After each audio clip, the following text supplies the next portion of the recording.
Today we're talking sliders. We're taking this slider, the IFootage Shark Nano. I bought this recently and it's one of the easiest slider to use. There's many things I love about it. One, it is very well built quality. It's all metal, it's smooth, it does what it's supposed to do. It is small and compact. I can fit this in any of my backpacks.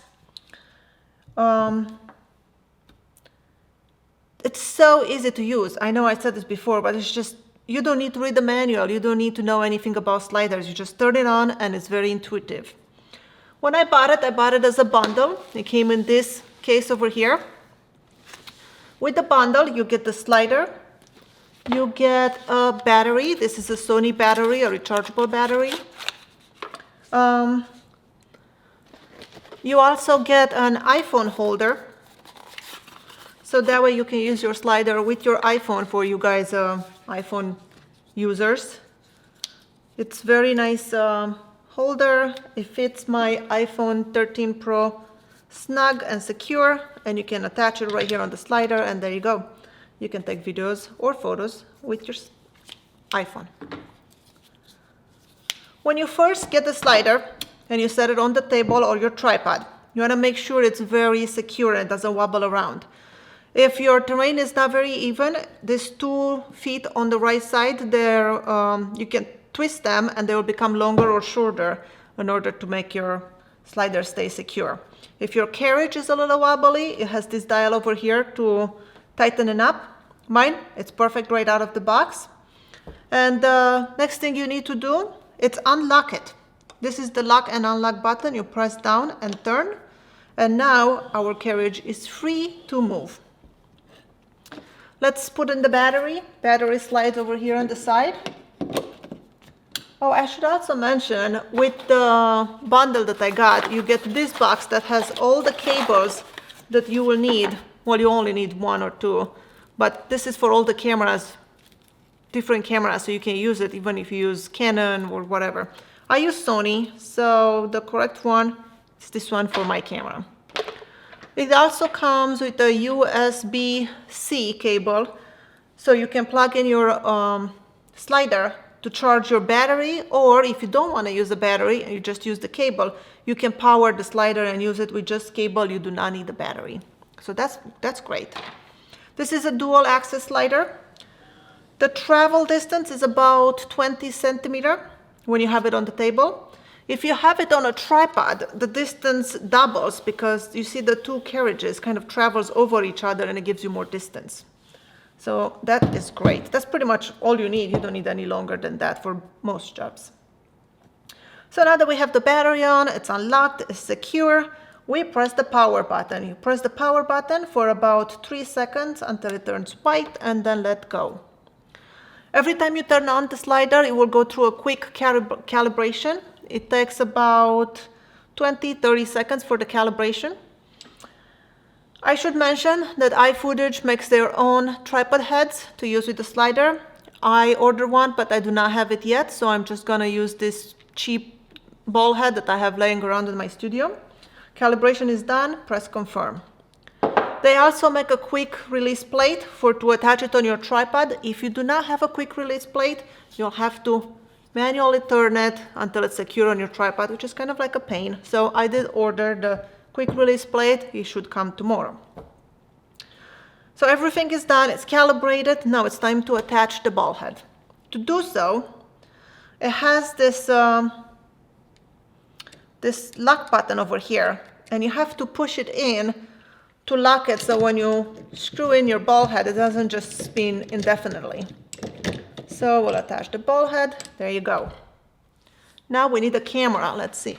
I have my Sony A9 II here with a 24mm GM lens, and I have an L bracket from Small Rig on it. I will attach that to my little tripod head, and now we're ready to roll. The slider has 3 functions. It has a quick start. That would be the function you would use to just take a video that goes from point A to point B. It has a time-lapse function, and the one I'm most excited about is the stop motion function. Let's do the quick start one. To do the quick start one, you press quick start. I should mention the screen is a touch screen and it works great, just as good as it works on your iPhone. You can also use the buttons if you don't want to use the touch screen. It has the play, power, and function button. Or they have an app for it. The app connects really easily via Bluetooth. It works great. It's split into two sections. One is to use with your camera and one to use with your iPhone. And you can do all your stop motion, video, time lapse, everything on your phone. Once I went to the quick start menu, I need to choose my point A and point B.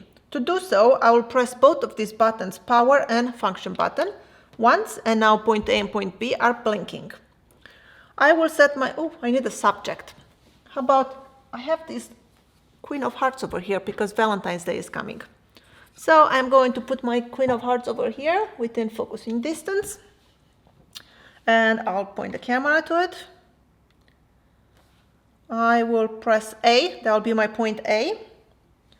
And then I will manually move the carriage, point it at my Queen of Hearts again, and press B.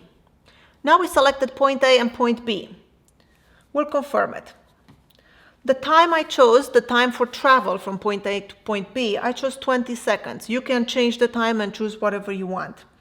You also have two extra buttons here, one to put it on a loop mode. That means the camera will continuously moving from A to B, back to A, back to B, and so on for whatever duration of time you have it set. Or there's another button that will let you choose A or B. That is, where do you want the camera to start, from point A or point B? For these demonstrations, I have set on time 20 seconds. We'll start from point A, it will go to B, and stop. Click standby. That means it's gonna go to point A where it needs to start. And now when click start, well, first we have to press record on the camera so we can take the video of my queen and press start. Now the camera is gonna take 20 seconds, like I said, to travel from point A and point B. It is very smooth, it is very quiet. You can hear it a tiny little bit, but nothing where the camera will be able to pick it up. It's quieter than most sliders. And there you go. That is our video. I'm going to demonstrate the time-lapse function now. So in order to use the time-lapse, you have to use one of these cables that came with it. For my Sony camera, I will use this cable. And what you do is you connect your camera to the slider. Click on time-lapse. And then interval, you choose the interval, that is how often should the camera take a photo. I set it for 1 second. That means every 1 second the camera will take a photo. Output time, I chose 1 second. That is the final video time. I chose 1 second just so the demonstration will be shorter. And frames per second, you have the option between 24, 25, 30, 50, and 60 frames per second. I chose 24. We'll push standby. And now when I will press start, it will start moving, and every time it moves, it will take a photo. You will hear the camera taking the photo.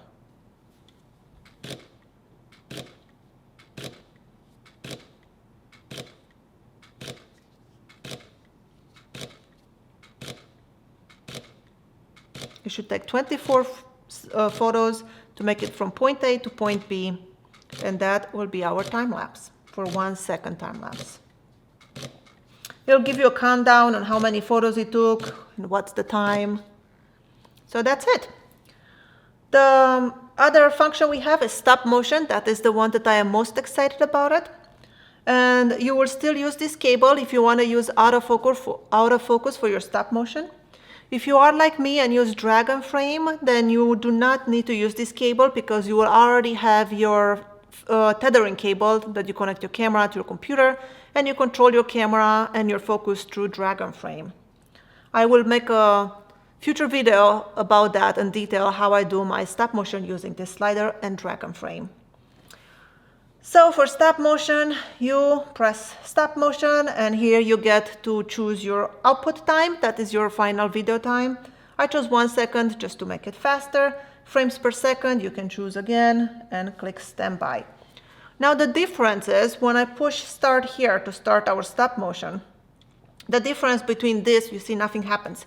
And the difference between this and time lapse is the camera will not automatically move to the next stage because in stop motion, you're always moving pieces around in front of your camera. So now it's waiting for me to say, okay, it's time for you to take the photo and move on. So I'm gonna press this arrow over here and it will take a photo. And then when I'm ready to move on, after I move my pieces, I'll click the arrow again and it moves to the next frame and takes a photo.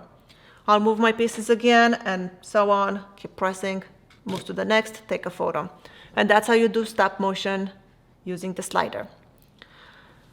I hope this was helpful and you learned something. I really, really love this slider. My favorite part about it is how portable it is and how easy it truly is to use. You really don't need to read any manual or anything. You just turn it on and you just know how to use it because it's that intuitive and that easy. It is very affordable comparing to other sliders, and I just can't recommend it enough. It's great. My name is Skylar Ewing. Thank you so much for watching, and I will see you in my next video.